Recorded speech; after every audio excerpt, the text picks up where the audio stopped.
was like, it's a new voice. I'm just gonna pretend I know them. But Marky, yeah. I saw the girls watching the Yeah. Yeah. So we're live streaming this thing tonight. Yeah. This is the mayoral. Yeah.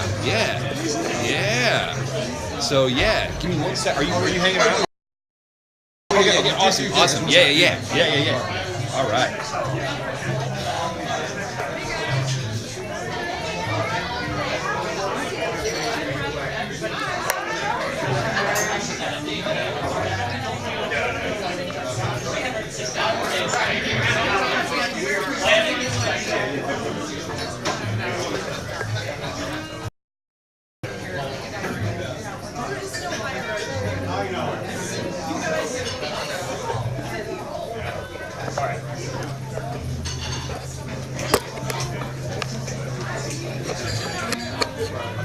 The issue was of public safety in a much different manner. It took, 12, 13 years to get a comprehensive public safety plan, but that plan wasn't even funded and implemented wholly. So those things leave big holes in the community that cost us big. How would it be different? How would you handle public safety differently than Slate has? Well, first thing is, I think that, given the state of the city, we cannot afford to reinvent the wheel. We can't afford to be a testing ground. We need something that works, and we need something that works today. That's why I would work with the Boston Ceasefire Program. I'd bring it in. It's a holistic, end-to-end approach that includes, the business community, our nonprofits, every single city department working to address the issues of public safety, and and neighborhood organizations, community leaders alike, and including the churches. And here's the thing: when we look at public safety and we look at how we want to address public safety as a city, it becomes very critical to understand that you have to do some stuff on the also some stuff on the back end. And if you run it like you do a business, where if you wanted to have greater profits in the next year, you wouldn't just say, well, we want to do better next year, right? You have to set a clear, definable goal. So you would have to, I think one of the things the city has to do, we have to do something bold. We have to say we're going to drive 50% across the next 2 years, and then we go and get everybody around that, rally around that idea, and make that idea whole and make it true. And by doing that, and if indeed we are successful, I believe we will be successful, we will have fixed a lot of the issues that's caused we see in our city. If we don't begin to address it in that way, we're going to keep seeing it. All right. So I'll just start with something that's in the news right now, which is Scott Trade Center. In 1991, when the Board of Aldermen first passed finance Scott Trade Center to be the home of St. Louis Blues as Kiel Center, in the city ended up shouldering less than 25% of the cost to build that facility. The private owners shouldered the rest. The financing for renovations that passed the Board of Aldermen go almost inverts that formula, puts the greater burden on the city. The use package. Why? Yeah, I absolutely supported that package. Scott Trade is a building that the city owns. Across the time that it's been open, the taxpayers brought us in over $100 million in new tax revenue. Across that same time, the various different ownership groups, and I believe it's been 4 ownership groups, have put in over $247 million in upkeep and maintenance. Now here's the real reality. Across this 25 years, we can no longer compete with other like facilities across the country. So if we want to, at minimum maintain the current tax revenue coming from the facility, we're going to have to invest. If we don't invest, we're going to see a slide in the tax revenue coming from the facility. The majority of the people that visit that facility outside of the city of St. Louis. So what that means to us is that we're getting greater tax revenue. because the people who are coming into the city, they're coming in and not just visiting a game or a concert or whatever. They're going to eat at restaurants. They're going to, shop at our stores, and they're staying at our hotels. All of that stuff means greater economic in the city of St. Louis. And I think that 25 years ago, when they built the facility, one of the things that they should have done is put a capital improvements plan together and a capital improvements fund. So across that time, not have had to shoulder that burden, we would have had the money sitting there ready to invest. I'll ask a quick follow-up, which is at the same session the Board of Aldermen that bill passed to put to a referendum of voters, I think now $60 million in financing for a Major League Soccer stadium downtown. If the voters pass that, can the city afford to do that and repair Scottrade? Yes, well, first thing is, I think, measures like this, especially we have a new facility coming out of the ground,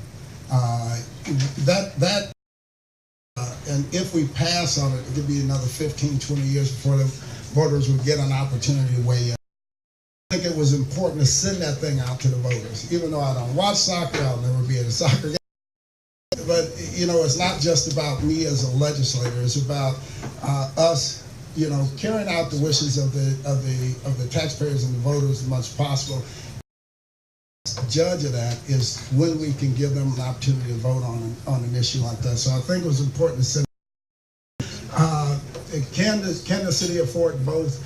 Yes, they can, based on tax revenue, the way it would flow in with the new taxes that would have to pass to be able to put it in place. Is it the best situation? Absolutely not. And so, but right now it's polling very low, so I don't know that it passes. But I think the voters deserve the right to choose. I think it's important to do that. Okay. In previous mayoral forums, and there's been a few already. Just a couple. I've heard you talk about the developments happened in Lafayette Square when you were an alderman at 1.6 billion, I think it was, or 1.6 billion. 1.6, not just in Lafayette Square. Okay. That's across the ward, the 6th ward. Okay, ward, the 6th ward. I'm sorry, that's what I meant, 6th ward. Give me an example of one development in that when your term as an alderman, and a step-by-step process and how you helped that cause it to happen. Okay. And a project that was proposed that had some difficulty that you worked through the system and got it to happen. All right, there are a whole host of them, but let's start with Lafayette Square, for example. When we were approaching development in Lafayette Square, the neighborhood was starting to come together very well. Still had some major problems. There was a junkyard that sat down in the middle of Lafayette Square where they burned tires right in front of the Wireworks building. A liquor store, major liquor store there that was not good within the community, wasn't a good actor. No, this is different. This isn't a liquor. I've been told that before. Yeah. I've heard that exact same story. He's been called worse. No. But at the same time, there was hopes for something better. Mississippi is that restaurant. Yeah. That was vacant, abandoned property. The tower behind it had floors onto itself, and numerous vacant buildings throughout the area. So the idea was this: we needed to create an environment where businesses and communities could thrive, opposed to just passing a TIF on a and funding that property and that developer, changing that paradigm. Began to fund an entire development plan or neighborhood urban plan in this case to stabilize the entire neighborhood, so we created an environment where the and businesses would feel compelled to invest. So what we did was we of a TIF, and prior to that no neighborhood TIFs had been passed in the city. You look at the language in the TIF, you have to pass 3 bills, one of them being a bill that expands the boundaries or defines the boundaries of the TIF. So we changed the language to set the boundaries to be the entire neighborhood. And then we named the developer the developer. And then we passed the TIF and empowered the neighborhood to implement that I took to the Board of Aldermen and adopted. So then we had the urban plan adopted, funding to implement the urban plan, and a commission within the neighborhood to carry it out. The outgrowth was, and again, that's the difference in developing to a neighborhood or with a neighborhood, right, or a community. So we empowered that community to make some decisions and put the power in their hands, and we've seen it has been just spectacular. Changed the entire neighborhood. Is that something? Lafayette Square, I know what it was like then. I know it was pretty rough, but it's still. Can that be replicated in neighborhoods that are currently in worse shape than Lafayette Square was then? Absolutely, 100%. Here's the thing, and I've been elected since for 16, 17 years. But the thing is, what I find, and more than not, is once elected officials get in office, they think all the brain power, all the knowledge, and all the skills, and all the big ideas rest within City Hall, within the four walls. The matter is, it doesn't.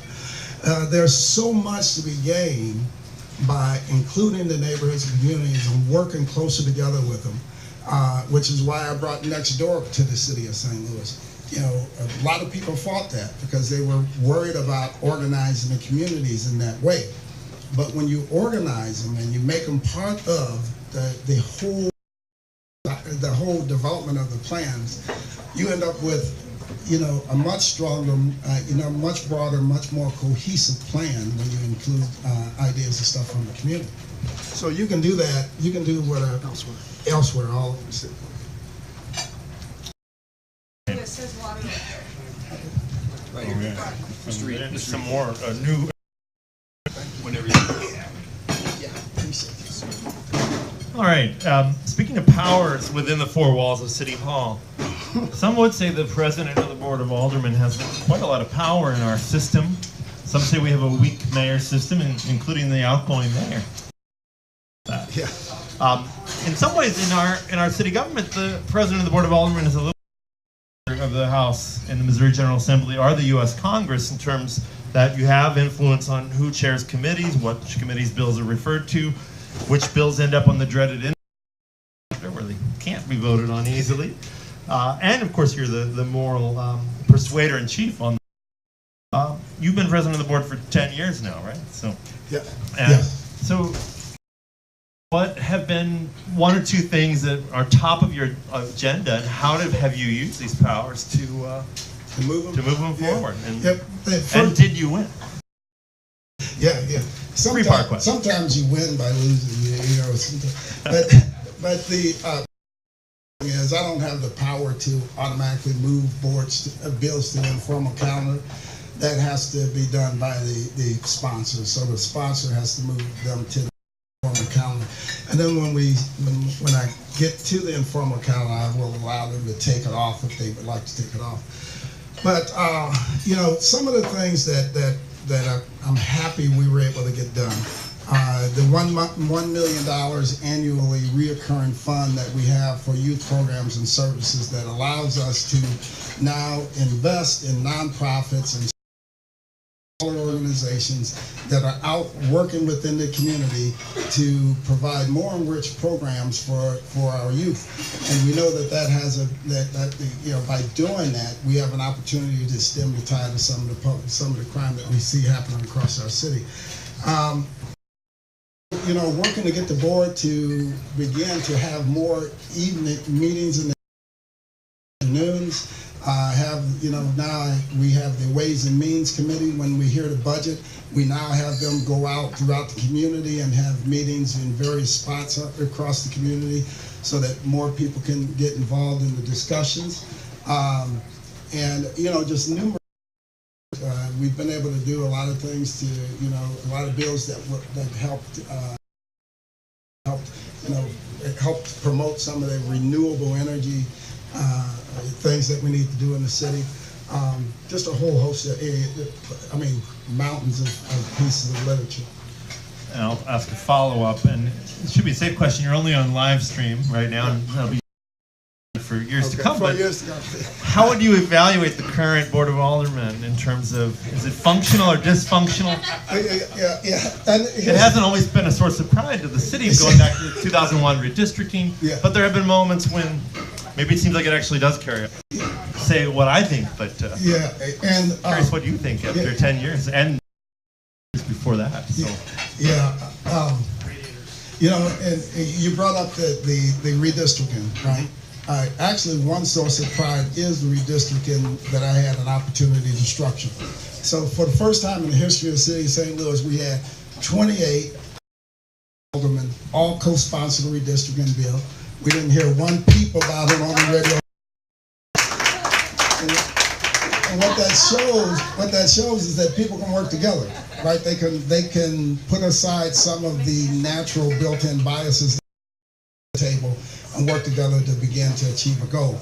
The Board of Aldermen, even though they have the unfortunate perception that the board does is fight and they don't get along and stuff, and I look at it like this. I think it's important. I think it's absolutely essential that when people they can speak openly and honestly about their position and what they believe. I think that's important. What if it's the stadium and it's Alderman Green? You can still, she can do it too. But then you attacked her for it. No, I didn't. Nobody was. That was your perception. No, she was never attacked. That's your perception. So, but it's so important that people have an opportunity to come in and engage, right? Because that's when we get to our stronger solution, when people can have differing ideas, and that's okay. When we get to the point where we don't want to hear others' ideas, and we say, well, I don't like you and I don't like your ideas because I don't like you, that's when it becomes a problem. Okay. Yeah. Is everybody happy? Okay, a lot of this, I had a lot of kids, and when my kids ask me questions when they're grown up, I usually have two basic answers to them. One was, I don't know, which is a frequent answer, and the other one was, it's about money. It's about money. Yeah. So the thing about the city, it seems at some point about money at some point, like for instance, recently they said the next budget has a $20 million hole in it. Then no sooner was that said that Scott Ogilvy said some kind of hole in the budget, we patch it up somehow. It seems like money is a factor, pensions are looming on the horizon, they're going to cost a lot. But a specific example, you and other candidates, you particularly, have talked about Washington Avenue and the rebirth of that. But something it's seemingly as simple as the lights on Washington Avenue on the street. I don't think the city can afford to repair. Expensive. The upkeep of stuff that's already been developed. What I know, the usual answer to this is, there's waste in certain departments, so we can audit this and kind of up with more money. But what are you going to do about the money? Because it seems like that's an ongoing issue that seems to be getting worse in terms of upkeep, maintenance, buying dumpsters, getting refuse trucks, whatever. Money. And this is closely tied to, crime in our city, right? Because of the rampant crime that we have, and even if you don't buy into the idea that 188 murders are too many, at minimum buy into the idea that the perception of the city is out of control, whether you really buy into the numbers themselves. When we have that, we have businesses that don't live in the city. We have people that don't want to live in the city, and that impacts our economy, our public safety issues, and begin to turn that around if we want our city, if we want to afford or fund those much-needed things and the upkeep and maintenance of some of these essential things that we have going down the road. But the other thing is this: when I think it's important that the city begin to evaluate, or put in place capital improvement plans on some of these major projects that they're doing. So, for example, the lighting along Washington Avenue And when that lighting was put in along Washington Avenue, there should have been a plan put in place that says, okay, we have to put, as part of this whole thing, we have to put away, you know, $100,000 a year for the next 10 years because it's going to be, you know, $1 million to you know, upgrade them in 10 years or whatever. That we have to get in front of it. We have to begin planning tomorrow.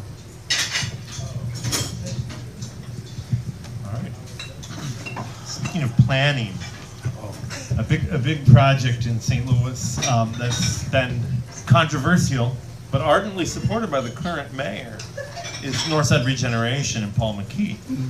When that first came to the Board of Aldermen in 2009, you were president. You presided over interesting debates. Yes. You ended up voting for it, but in the last couple of votes on these issues, you've been voting against different aspects of changing the redevelopment agreement for Northside Regeneration, seeming to be in the crowd of the critics. Talk about this process, why, and what you think might come out of it, because no matter what, at the end of the day, he still owns all. Get rid of him, send him to Mars at this point. Yeah.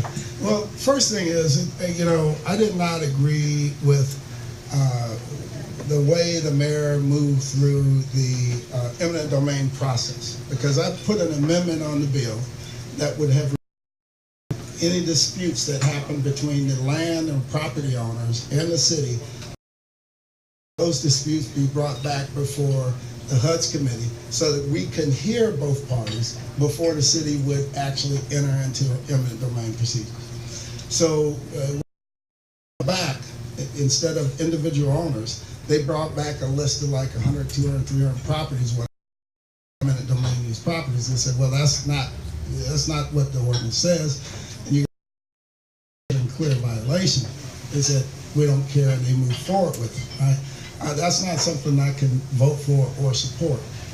The other thing that I think is important, especially when you serve in a legislative branch, that you can separate the person, ordinance, or the bill that's in front of you. And here's why that's important. You know, as you all know, that the mayor and I, we haven't always been on the same page. But when he has brought stuff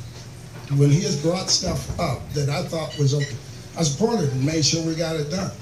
When he brought stuff that I didn't, I would say, no, I don't support it, and here's why.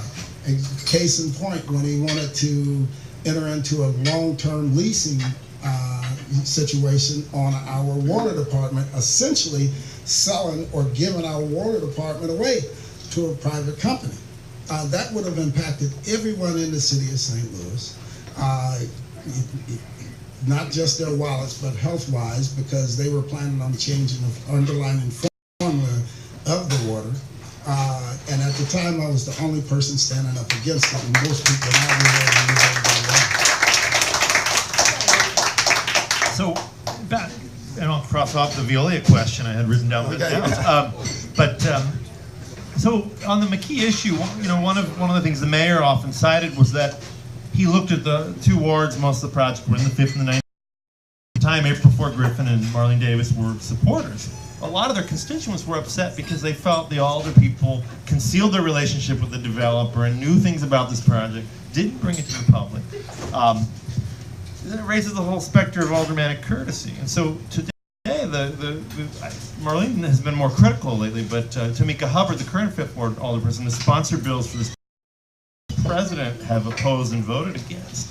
Is that tough? Is that hard? Is that something other presidents before you have done regularly? No, generally the presidents have supported aldermen in that way. But for me, and I don't think that it's the right thing to do. I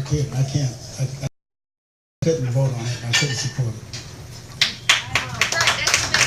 Okay, the dreaded aldermanic courtesy topic has come up, so that extends into subsidies.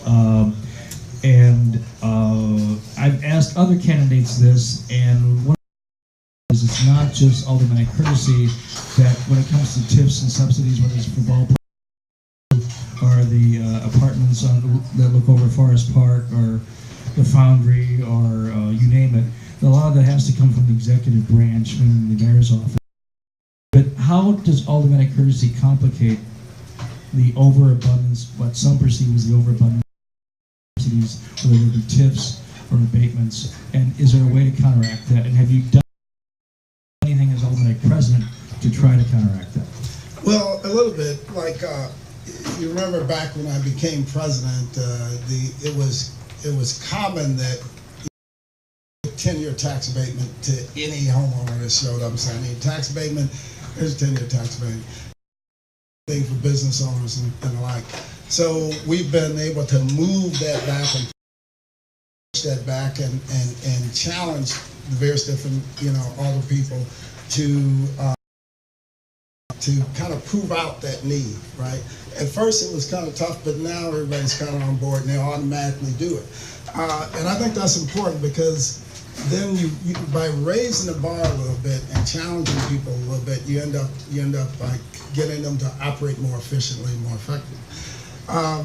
So we've done numerous things like that to push back on that issue, but one of the things I want to make sure we cover tonight is TIFs. Are we going to talk about that? Go right ahead. All right. Don't let me put you to sleep, D. Oh, no. It's come up in every one of these. It'll come up in every conversation. We're going to kill a half hour on this. So here's the thing. TIFs, tax increment finance. There are 3 bills that you have to put in place for a TIF, right? But before you put them in place, there's a basic test that a TIF is supposed to pass. And that's a but-for test. But for the TIF, this project is not possible, right? Now, here's the challenge. Does the executive branch quantify the but-for test? Well, that's the impossible question because... Yeah. So here's the thing. Here's what has to happen. Before you pass any TIF or whatever, the mayor's office, under the mayor's office, in the development agency, that executive branch that's working closely with that developer, and then me, you, any alderman in the city, they have to there should be a requirement that they quantify that. The key word there is should, though, isn't it? What's that? The key word is should? Should, yeah, they should. Because if they begin to quantify that, just like by raising that bar, you're going to automatically push some of the people to try to get a TIF because it's easy to do. And then you will put the city in a driver's seat as it relates to the TIFs, and I think it'll help us out tremendously. Well, you're talking about TIFs. We can pack a lunch to talk about this, because we've been talking about this a long time. I think the problem with TIFs is where it wasn't justified in the county and elsewhere, or where you're talking about West County, where they define blight as not the highest and best use of the economic, whereas in the city, where it really deserves, sometimes it gets a blow because it's been so misused elsewhere. By the same the example I use, it's not a big example, but I think it's a credible one. The corner of Skinker, there's a gas station. It's a Shell station, and they just got a TIF, or will get a TIF, $4 million to tear down the gas station and put a building up. And I'm saying, if you got to give a TIF for the corner of Delmore and Skinker in the loop, then where don't you give a TIF? I mean, because that's you got to keep it sort of for the loop. I mean, that's kind of like, where else can't you give one? So I mean, but the ultimate person, I get it here, why can't you get it there? Where?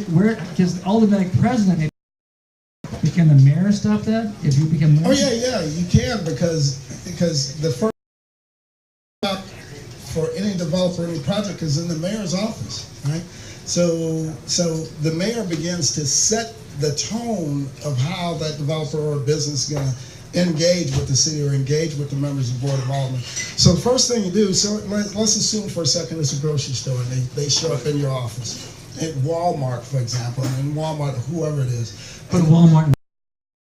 Walmart's a bad Walmart Park. Yeah, Walmart. Yeah, that's a bad example of Walmart. But pick any store, whatever. Starbucks. You go to Starbucks. Well, that's a bad one too.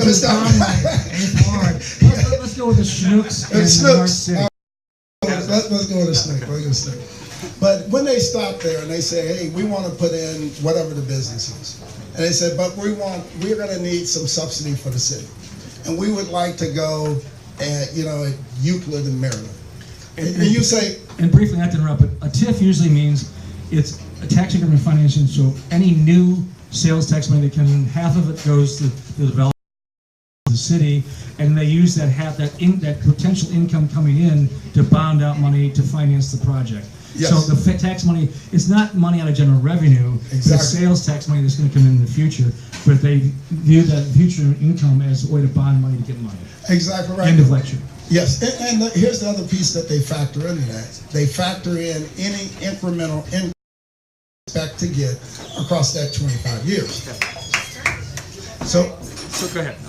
So here's what the mayor's office needs to say. The mayor's office needs to say, okay, Schnooks, if you're going to go to Euclid, Maryland, you don't need any tax. You don't need anything from us without our help, and you're going to make money. Now, if you want to go to blighted neighborhoods and communities, Like Fairgrounds Park, another area that we know is going to be tough for them to create the market, and they won't be able to create the market without the help of the city, then we invest in it because it will be something good for the community. As soon as they're looking to put in place will be a good business for the community. Let's do that. Yes. And that's where you begin to set the direction of it, right? But if you let them walk out of your office and they feel like they can plop it down, still count on you for subsidy, they're going to do it. They're going to get the attorneys. The attorney's going to write up their desk and says, the mayor says that he would support it. And then what do you do from there? Well, here's a question following up on. So we've talked a lot about what the mayor can do in terms of veto power, but what could the Board of Aldermen adopt ordinances that talking about saying there can't be a TIF or tax abatement at the corner of Delmar and Skinker? Absolutely, 100. But now that takes you into a question that you started with when you talked about our form of government. And there's what you have written on paper, and then there's reality. What's written on paper, if you take a look at our structure of government written on paper, Steve, we're going to need another beer if we're going to talk about a form of government. And reality too. Yeah. If you look at it the way it's laid out on paper, it appears to be a weak mayor form of government. But in practice, it's all but a weak mayor form of government. It is a very strong mayor form of government. And here's why. Because the framers of it did one thing really smart. They stripped every single resource out of the legislative branch. You realize as an alderman, I can't even get a magazine subscription. And there ain't no resources on. 5 aldermen share 1 administrative assistant. That's the extent of our resources at the Board of Aldermen. The legal department, the budgets people, everybody else is over in the executive branch, including employee, every city department. So if the mayor doesn't like something that you do, then he'll just put your projects at the bottom of the list.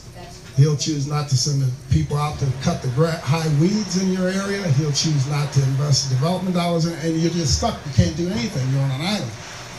So, with that kind of power over on the legislative side, which is supposed to be the true check and balance of the executive side, you end up stuck because of the politics that people can play on the executive side, imposing their will on the legislative branch.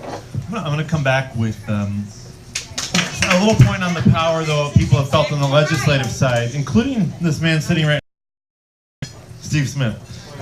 Tried to open a tavern on Cherokee Street in the 20th Ward.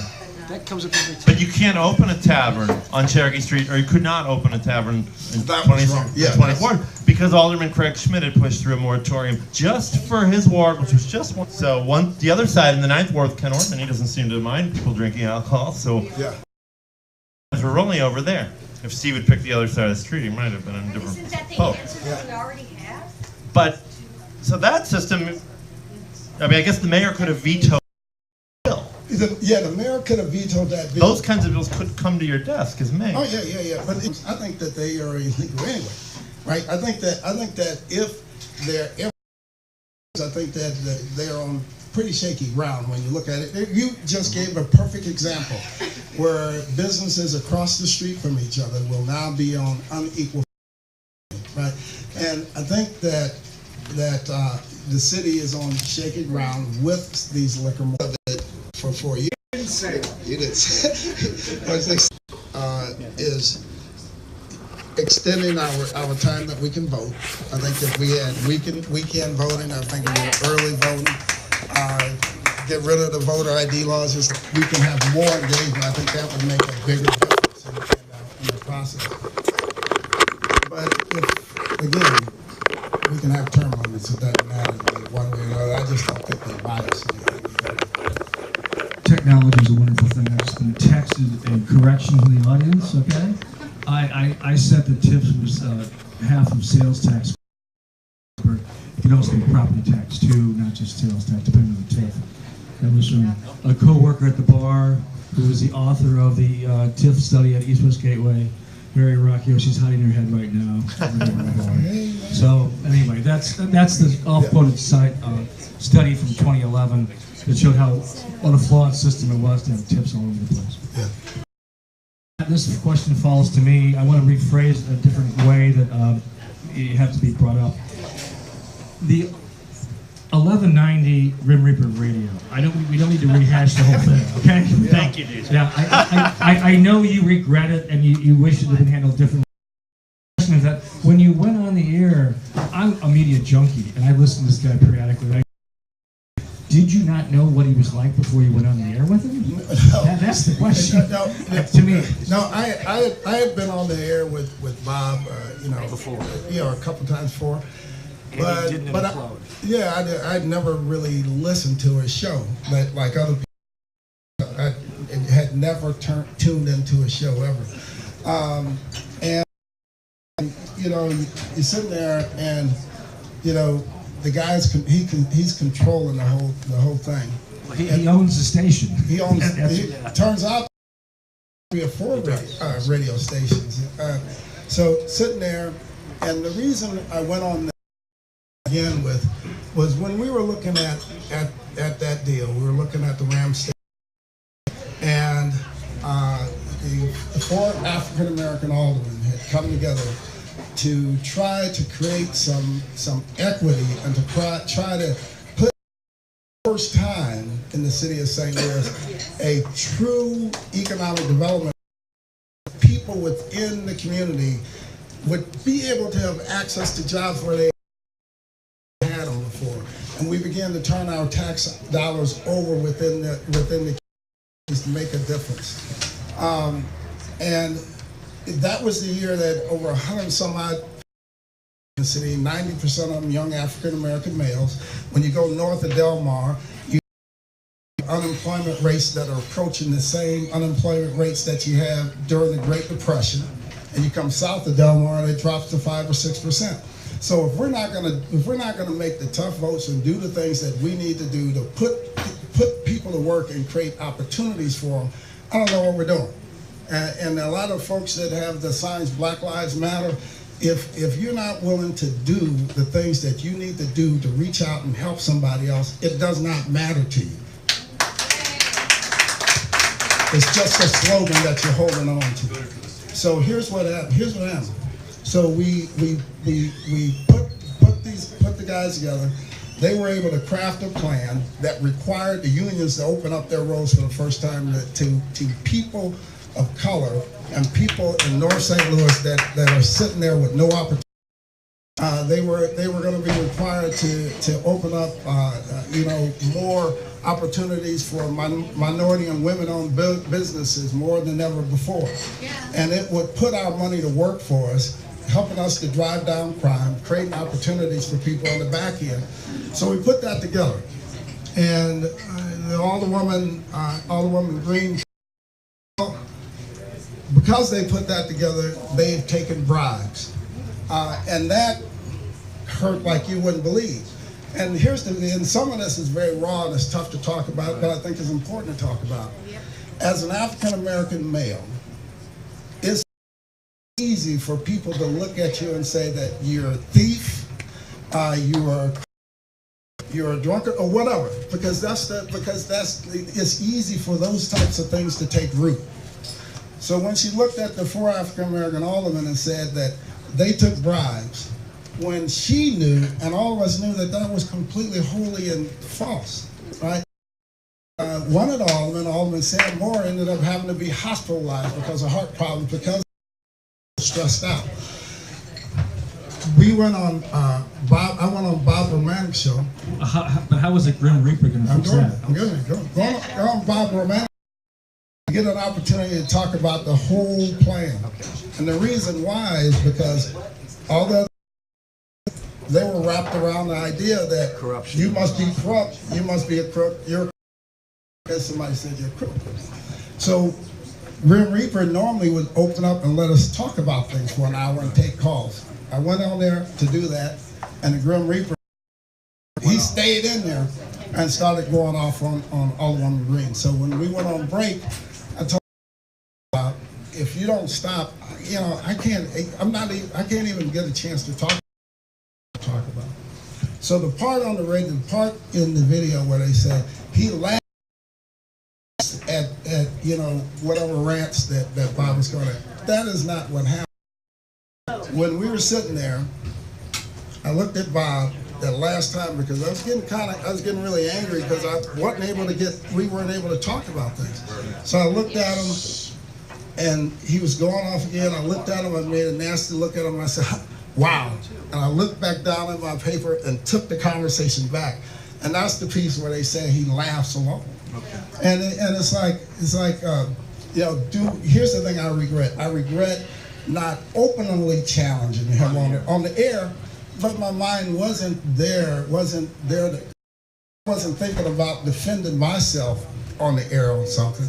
I was worried about still trying to get information to the people so that we can make sure that there's a fair look at this thing. And I would think his recent problems with using the N-word, oh my God, yeah, absolutely. Well, in fairness, I've been on collateral damage. Couldn't get a word in against the host, for dozens of listeners. but I think his mother taught him better language than Bob's mom. Yes. Jumping from the Grim Reaper of radio to the question of race in the mayor's race this time around, tackling some big things, but things are different, as DJ has said in a couple of these other forums. Race might not be the factor that people once thought it was, with Tashara Jones having a lot of vocal support from South St. Louis, white progressive community, so on and so forth. The lines used to be more polarized. You have come from the south side, not the north side, so your path is contra the narrative we get over the years of the polarized, divided city. On the other hand, there are people with one white candidate, major white candidate, and 4 major black candidates. The outcome looks pretty certain, right? Lyda's going to win, and the old path will be confirmed. Where do you fall on this, and what do you think will actually determine the outcome on March 7th? What will determine the outcome on March 7th is the best GOTV plan. That's Get Out the Vote plan. And so that Thursday, coming into Tuesday, whoever can mobilize their voters and ignite their supporters across that heavy weekend, that's who will win. You know, the polls that Lyda and some of her supporters have been putting out, if you tabs and some of those things in those polls are weighted so heavily toward, you know, if she could not. Some of them are landline only, right? Yeah, landline only. And if she can't win handily in a poll like she would need to get out of the race. I mean, because those polls are weighted so heavily her way. You know, we have a citywide footprint, as you know, that I've gotten elected in, being elected president of the Board of Aldermen, us to be able to transcend some of the normal politics that took place in the city, transcend race and things like that would normally keep people divided. And I say we because it's me, my wife, and our team. You know, we've always done that, and I plan to do it again this time. We will win this race. We have supporters across the city, and it's not just about about, you know, some of the, it's not just about some of the polls leading up to it, which is what Lyda's banking on, but Lyda should be steered. I think she would know, or somebody within her team knows the difference in the polls that they've been putting out and what, and some of the other underlying polls. So that said, if I say the phrase the Delmar divide, what does that mean then? Because it doesn't seem to mean as much with voting, but it is still real, right? No, so how is it real, and how are we reading too much into it, maybe? No, the Delmar divide is real. But here's what the thing to take note of. As people begin to migrate and leave out of North St. Louis, some of them going to North County, but a lot of them are going to Central Corridor and South City. So some of the neighborhoods on the south side are becoming more integrated because of lack of access to some of the natural things people would need in the neighborhoods north of Delmar, grocery shops and things of that nature, transportation, those things. They're moving, they're choosing to get up and move, and some of them are still choosing the city of St. Louis. But the Delmar divide is absolutely real. Okay, we won't go into that. Michael, later. One of the things I don't up here, but to quote Sartre, he said once, "Hell is other people." What I'm kind of disappointed in the campaign, it hasn't been very negative. It hasn't been very confrontational. And I don't mean for you to say something catty or something low. Well, you can't even. Tell me about your opponents and how you differ from them, and what you think that you're. And maybe slide a little criticism in there on some of your opponents, please. Something. Please. We're going for ratings here. Well, first off, We need better ratings. first off, you know. Some puppies or something. I don't know. Well, first off, it's I'm the absolutely bar none the most experienced candidate in the race.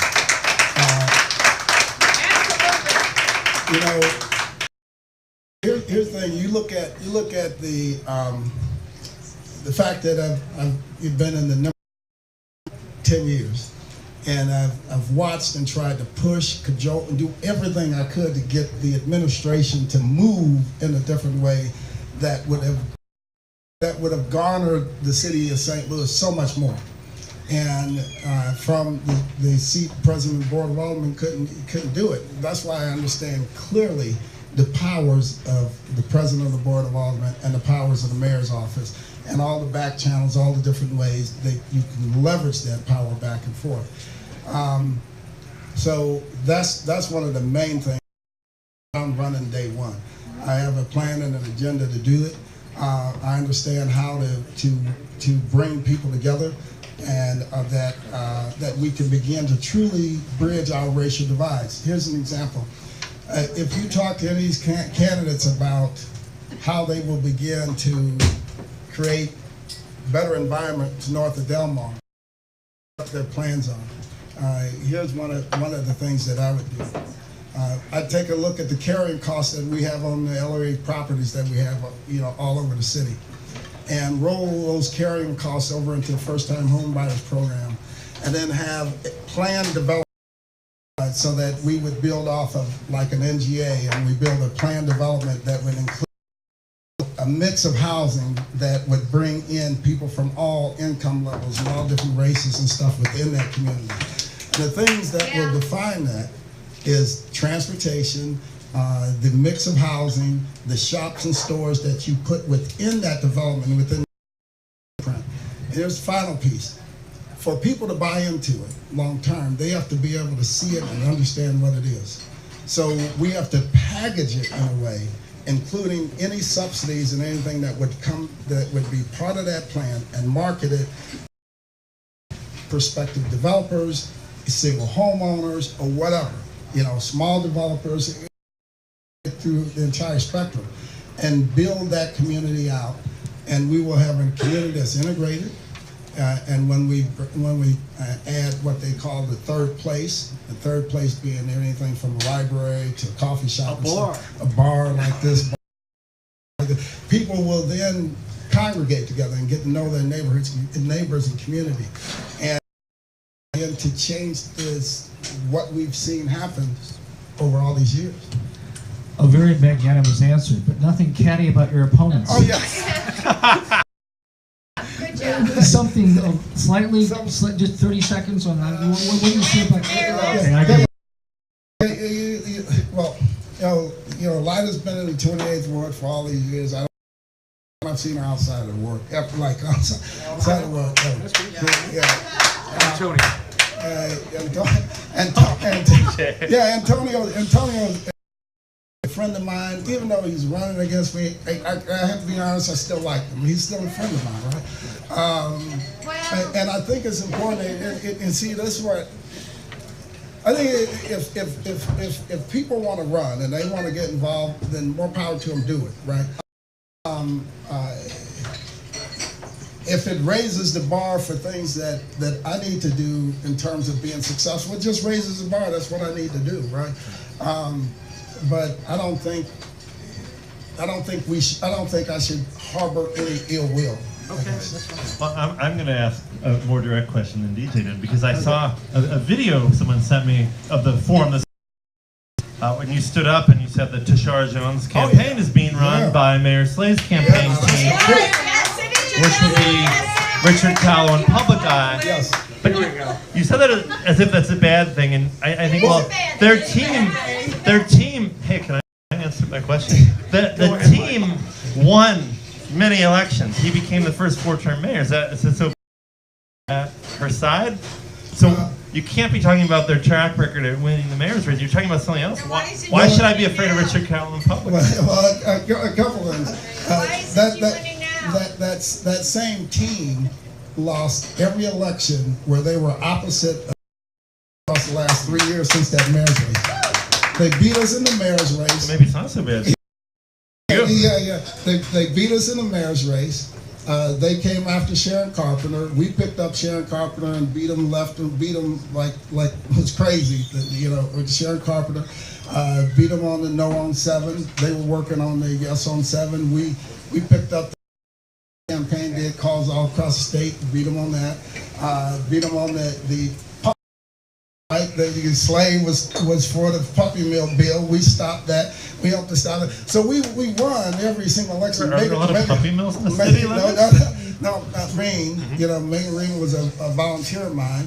So we beat Jennifer, Florida in the 15th ward, and Mayor was back in Jennifer, Florida, and all of her folks. We put Megan Green in, ran her as an independent, and won there. So we beat them every single election except for that mayoral $9 million or over $140 per vote. The highest cost per vote of any sitting mayor in the United States of America. So here's the thing. Lida Cruz isn't going to have $3.9 million. Jones is going to have $3.9 million. And Richard Callow lost every other election leading up to this except for that mayoral election, with not having the resources that he's accustomed to. Now, here's the other thing, Nate, and here's the other thing that's important to understand. The politics that brings that coalition together, and that the reason why they've coalesced around Tashara is a hope that they can keep part of that regime in power, and that's what this fight's all about. That's the same regime that tried to sell off our water department. That's the same regime that took 14 years to put a public safety plan together. That's the same regime that has resisted some of the smart investments that we would need north of Delmar to make the changes that we need. So there's a reason why we didn't partner with them. Because if we partnered with them, we would be stuck just like she would be post an election trying to make changes with this whole team that's been in place for the last 16 years. And by the time she unwinds that, 4-year term will be up. And we cannot afford that. All right. follow up with, because you talked about Sharon Carpenter and that, and you're talking about your opponents, and some of your opponents have come here, and when we've asked them to talk about what's in their platforms in terms of eliminating waste in city government or making some of the county offices elected rather than, they haven't really had specific answers. You haven't been going around saying lots of things in that way, but are there things in city government, that offices that are redundant, county offices you would make appointed, things that would distinguish you from your colleagues who maybe have some broad brushstrokes but don't have specifics? Well, I would approach the city-county merger much differently than any of my opponents. That's an audience question. Is that one coming up? It's coming up. But take it down. Take it down. All right. First thing I would do is this. The state allows us to put in place what they call a statistical city. Now, before I begin this, the politics behind a landslide city-county merger is just absolutely mind-boggling when you truly understand politics underlying that. Because I understand it would take so much to do that. So how do we begin to approach that? How do we begin to approach that? Show that. We first use the powers that the state gives us to create a statistical city, which includes county, right? That takes care of the data issue that people talk about, first thing. Second is we begin to enter into cooperative agreements all the way up and down the line, everything from our police academies to our crime labs, to our health department, parks department. We begin to enter into cooperative agreements with the county. But we have to do it in a public. We have to first measure it and tell the people what they're paying per capita and what their return is on that.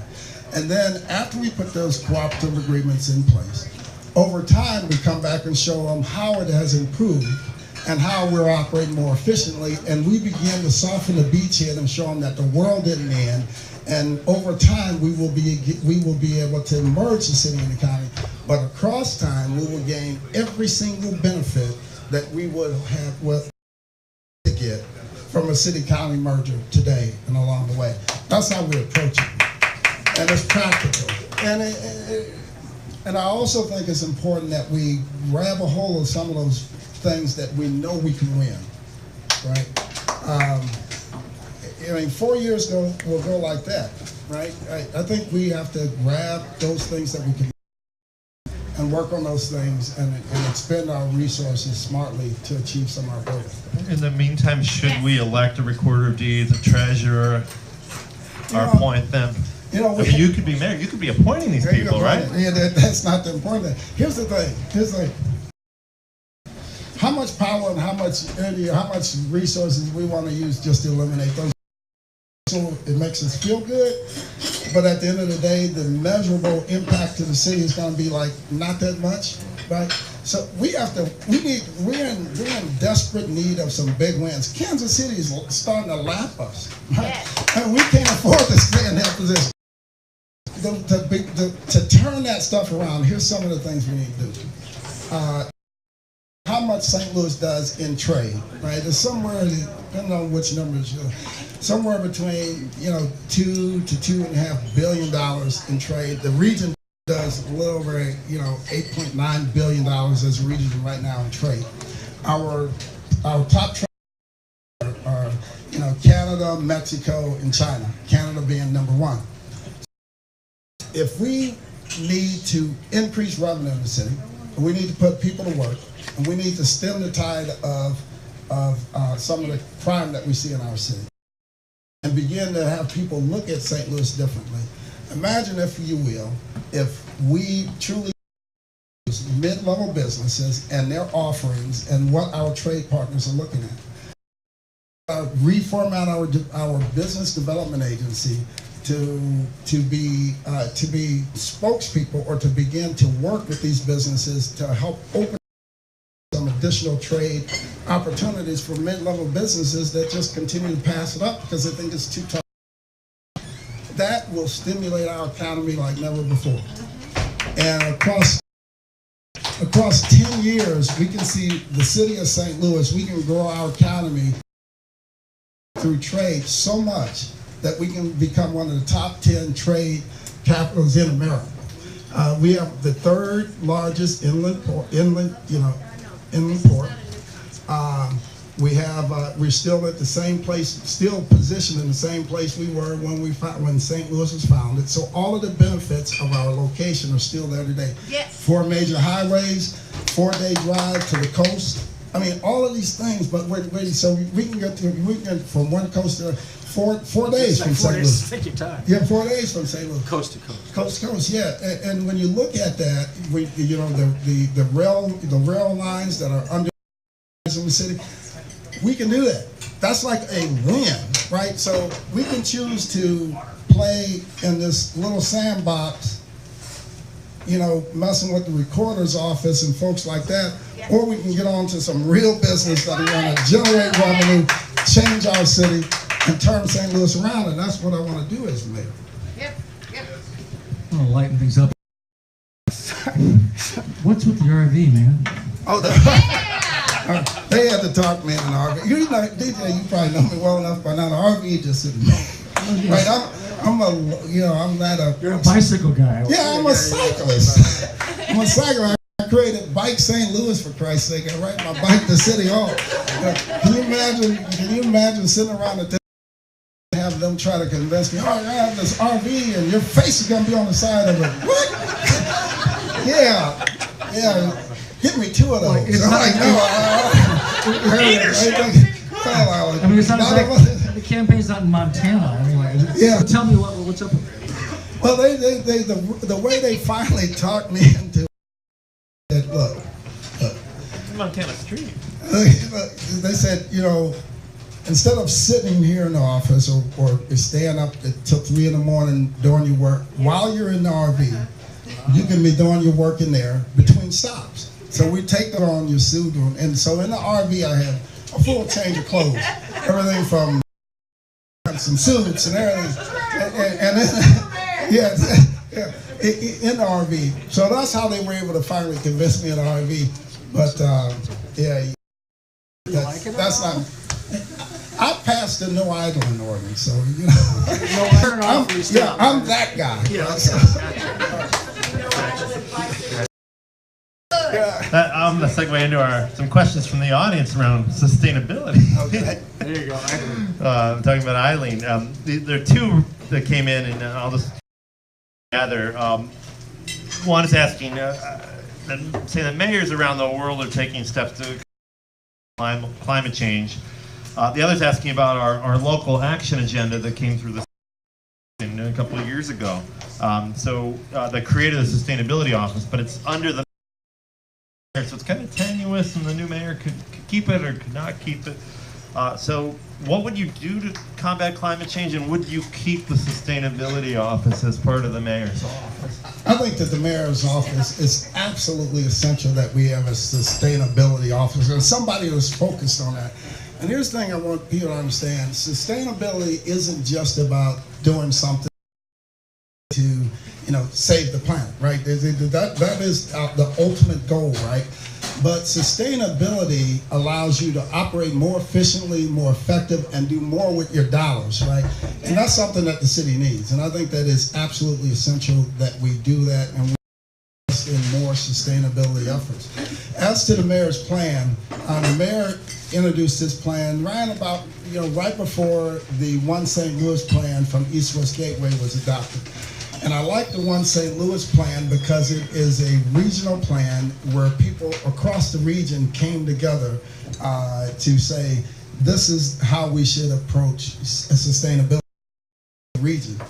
So what I would do is take a look at the mayor's plan, find those components that would be supported under the One St. Louis plan, and make them part of that, right? And begin to work through those things. For those things that are unique to the city of St. Louis, that we want to keep and here's the component that I think we're missing. The plan was essentially put together with the director, and she would talk to a handful of people, but for the most part, the community involvement piece wasn't all what it should have been. Right?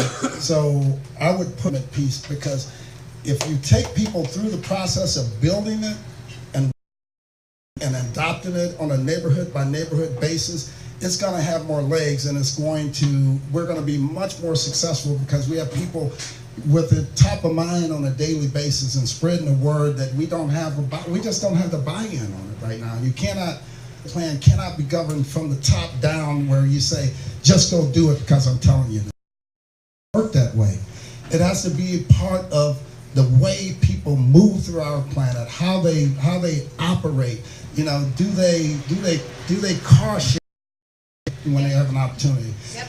And the city of St. Louis has to lead by example. We have, right? Do we have a car share program in the city of St. Louis to speak of? We could save money through a car share program. And you look at the fact that we don't have a lot of places for people who drive electric cars. Plug in downtown. There's some in some of the garages. For the most part, they're not just out there. How do they now to a place where there's more readily available? St. Louis has to lead by example. We began to invest in electric vehicles through a car share program. That will cause the electric outlets and stuff to be put, or powering stations, be put out throughout downtown St. Louis. Now all of a sudden, when somebody goes to buy a car, they say, well, I can get an electric car because there's tons of places downtown to plug them in. That's how we have to begin to change our city, and other things will follow, right? And that's how we built out Bike Safe.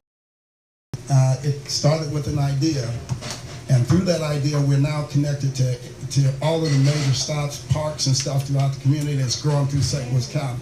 So we have to start there, but it starts from the bottom. Yep. What about North-South Metrolink? Absolutely. I should let you answer this one. You put so much, both of you guys have put so much. North-South Metrolink, I think that's a no-brainer. Economic development happens along railroad lines. I mean, there isn't any way to poke a hole in it except for when you start talking about the cost of it. But it's something that we need to do and find a way to do. I just had to ask because I remember going to public meetings looking at routes back in 2005, and routes were chosen, and the current mayor decided about 2 months ago that it was a priority after 11 years. So. Yeah. And we can get in some detail on why that was. All right, well, I'll turn it back to DJ. We'll do a couple more questions, I think. This is an audience question. It seems like a question that has an obvious answer, but I'll ask it and see what you come up with. You were the only candidate who ran for mayor 4 years ago. Can you explain why there are so many? Why that has changed for others that are running for the election now?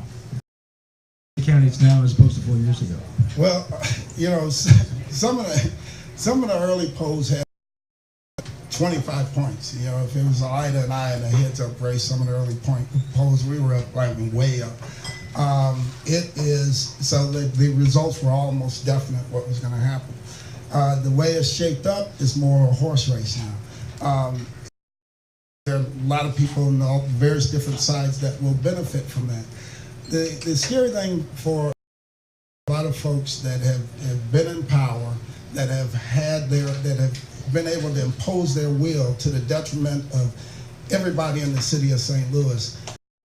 Their fear is that I will be elected because when I'm elected, and they're going to have to move, and they're going to change our city. That answers that question.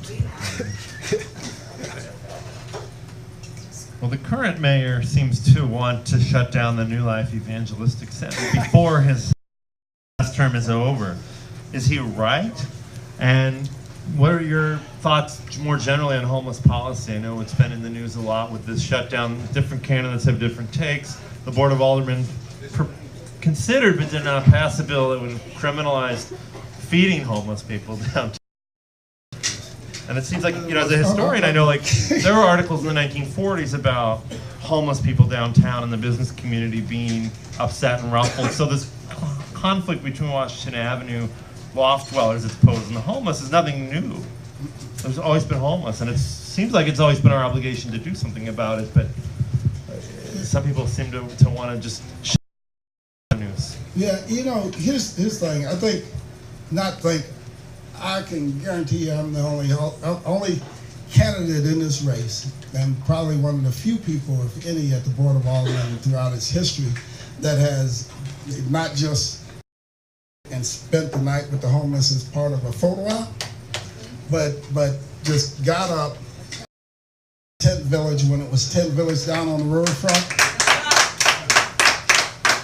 After there was a murder down there, there was a guy that died down there. So I said, let me go down there and meet it. And I went down there and met the folks. And when I met the people in Tent Village, it changed. Although I had I was very open, right? But by spending time with them, some of the things I took away from that was there was an organized community within Tent Village. They had a mayor. They had that was the mayor of Tent Village. They had a guy that was essentially the Tent Village. And they have built a community down there. And I spent the night and spent a lot of time down there. And when they left Tent Village, when Tent Village was closing up, and it just touched my heart because all of the folks down there, the homeless, together, and they purchased me this picture of Ali, where George Foreman, you know, when he's standing over him, that picture, and they all signed the back of it and thanked me for being their friend, and it changed me. And here's thing that's important.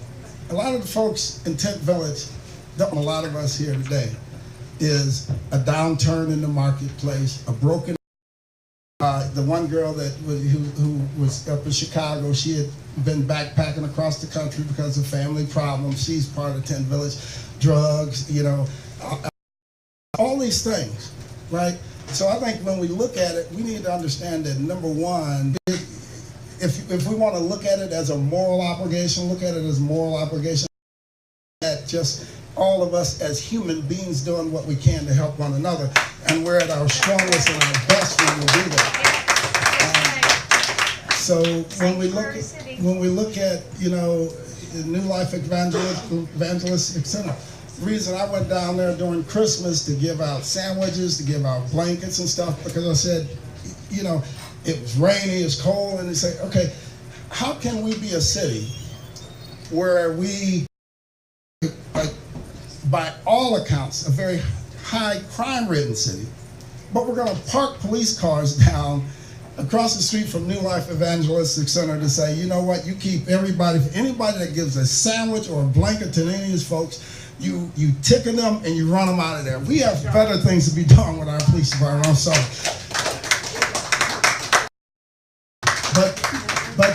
But to address the issues of Larry, when I went down there, I went and talked to the police officer. I said, I'm going to go over here and I'm going to give these sandwiches and blankets.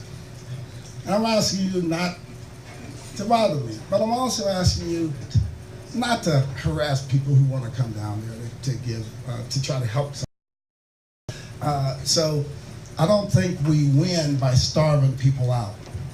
I don't think we win by removing even more resources from people who need help. There's different ways to do that. We need to partner with St. Louis County. I called Steve Stanger, said, Steve, do you think that I would love to? He said, we have extra bids. We would partner with you. Yeah, didn't get it in writing, but he said he would. What you communicated? Yeah, didn't get it right, but I communicated. And he communicated back to me, and he said, look, he said, absolutely, right?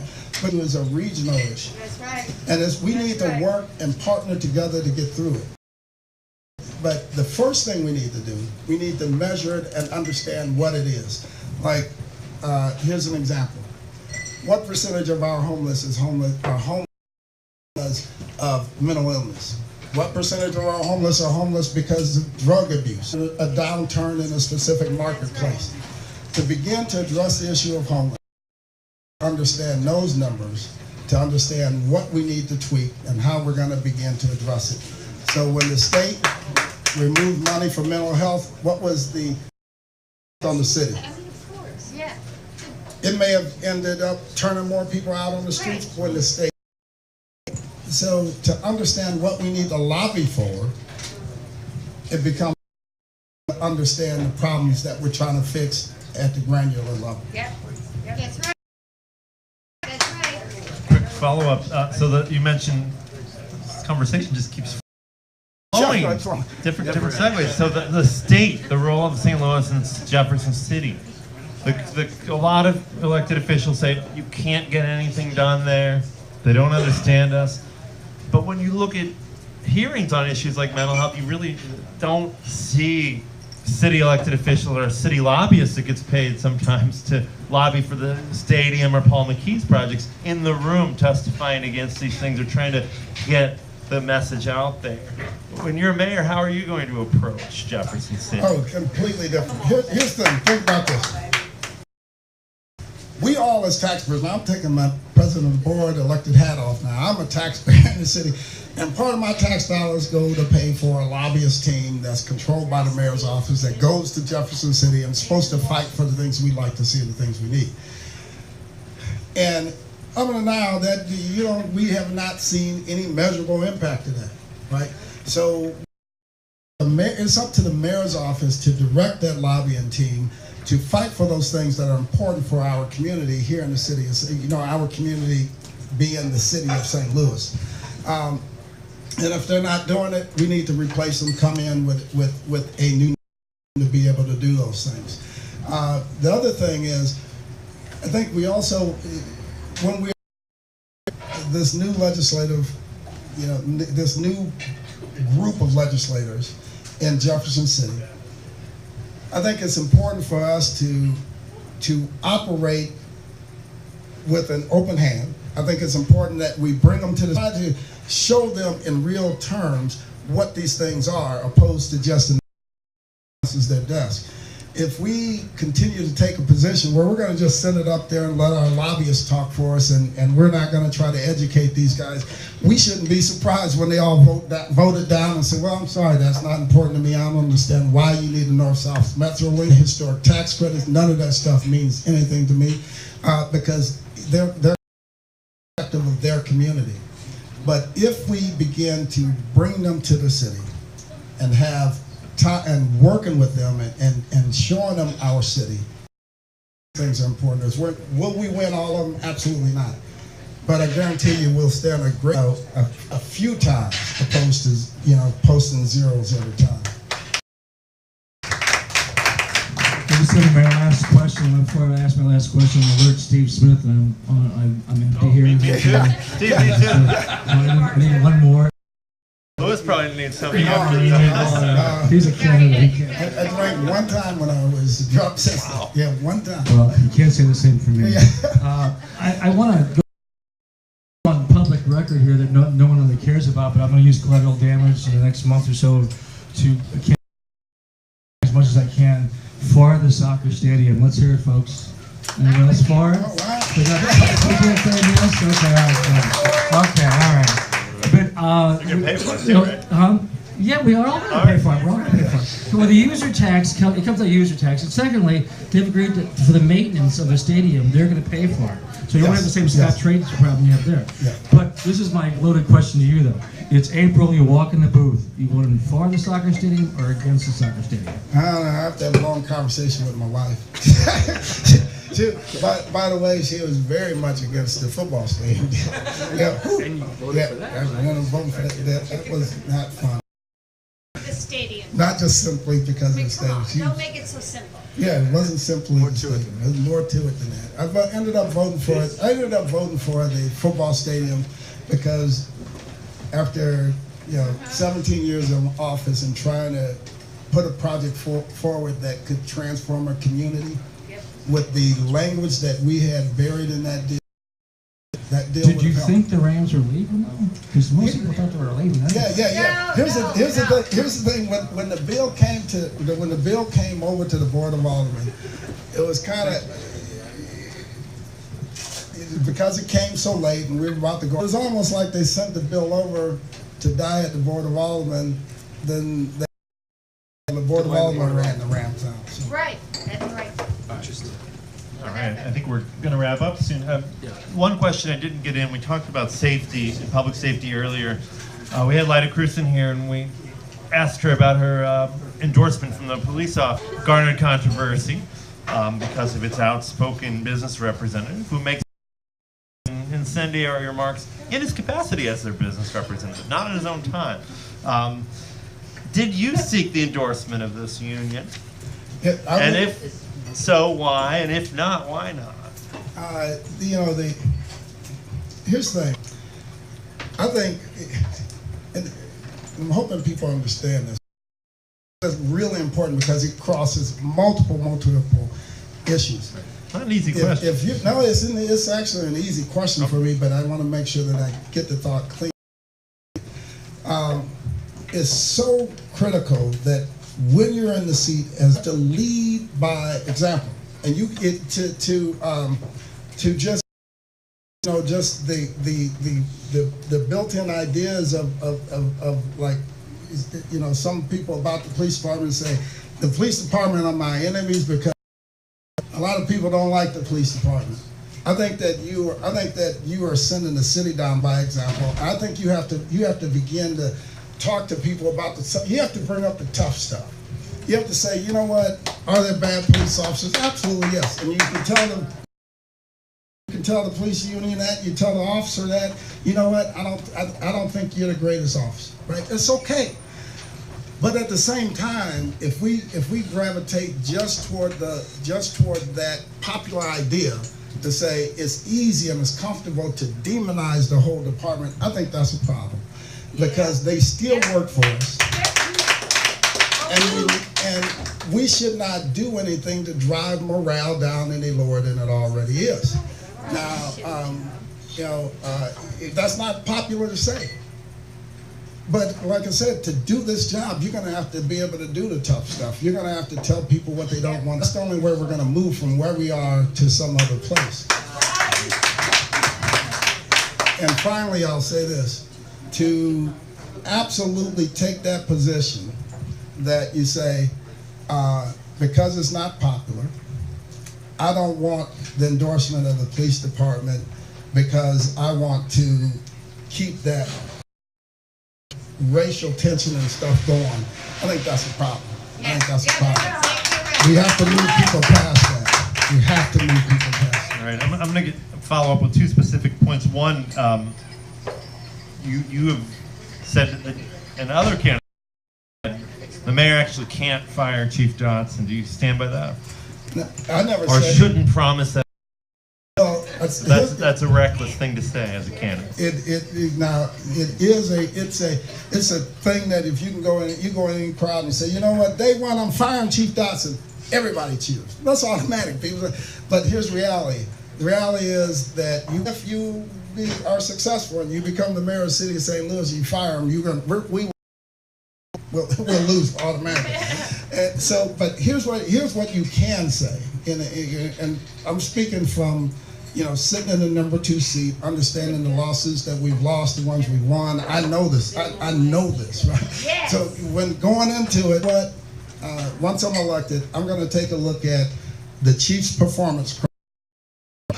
I'm going to take a look at his personal records. I'm going to take a look at the way the department is operating.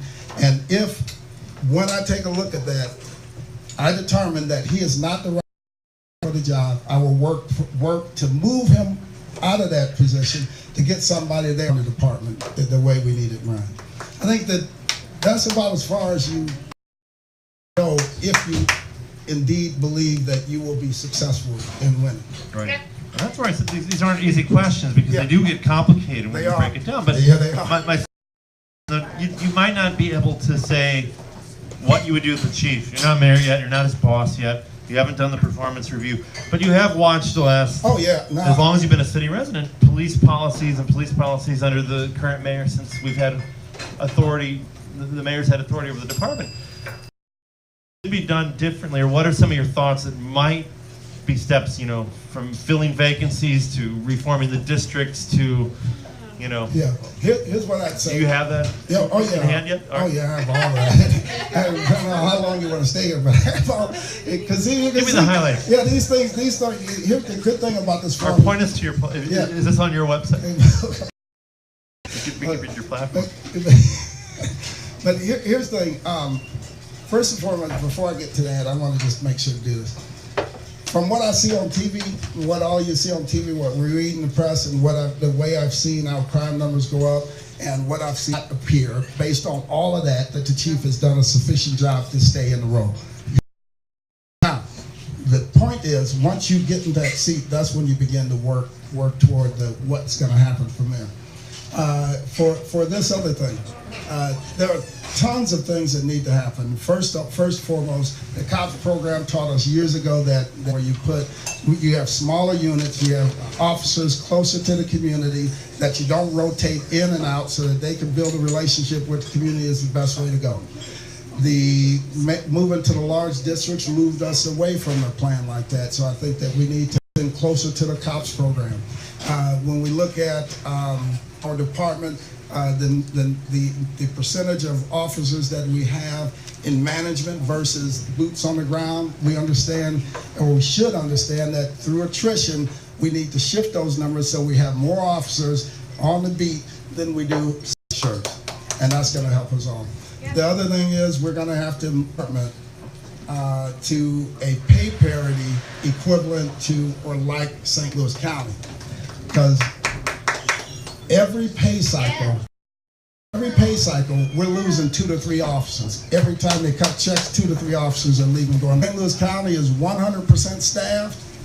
We're 100 officers catch up because their pay is so much higher than ours. So the cost of turnover for us and the lost production for us would probably warrant raising the pay and helping us operate more efficiently. I lied. I had one more short and specific. The current chief and one of your opponents are the idea that surveillance cameras can help police the city effectively. What do you think?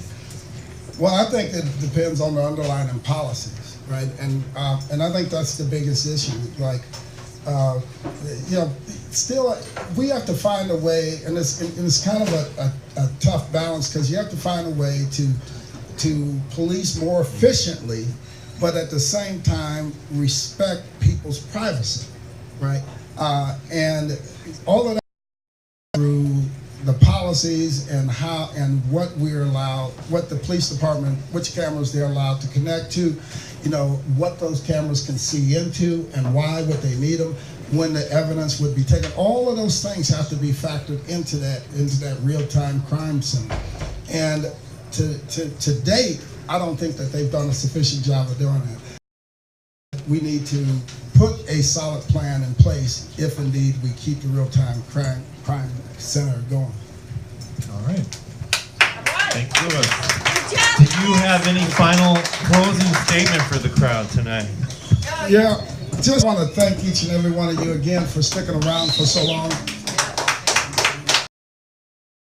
Also to say this, you know, St. Louis, we're at a crossroads, but I don't know about you, but I'm sick and tired of losing to Kansas City.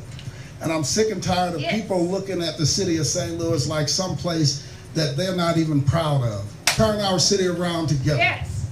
And we're going to unify our city because our in our diversity, not because of how separate we are.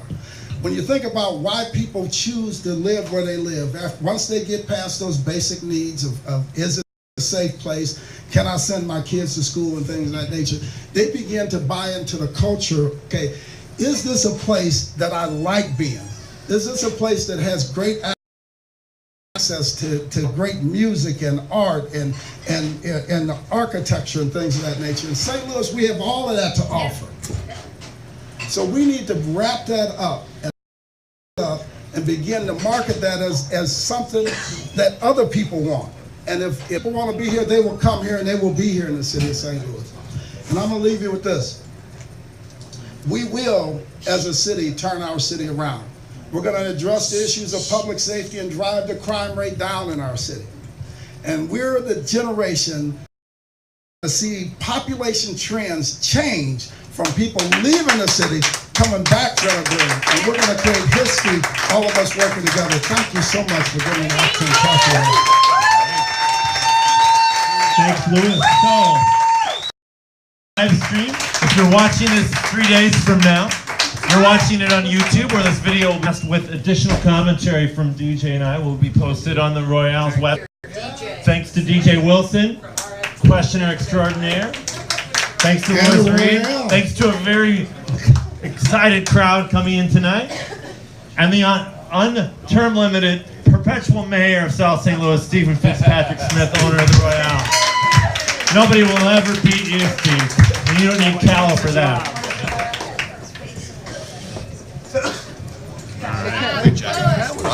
Great job. That was it looked outstanding, Mr. Reed. Yeah, thank you so much for the work, man. You're doing great. I'm encouraged. I'm encouraged. The future.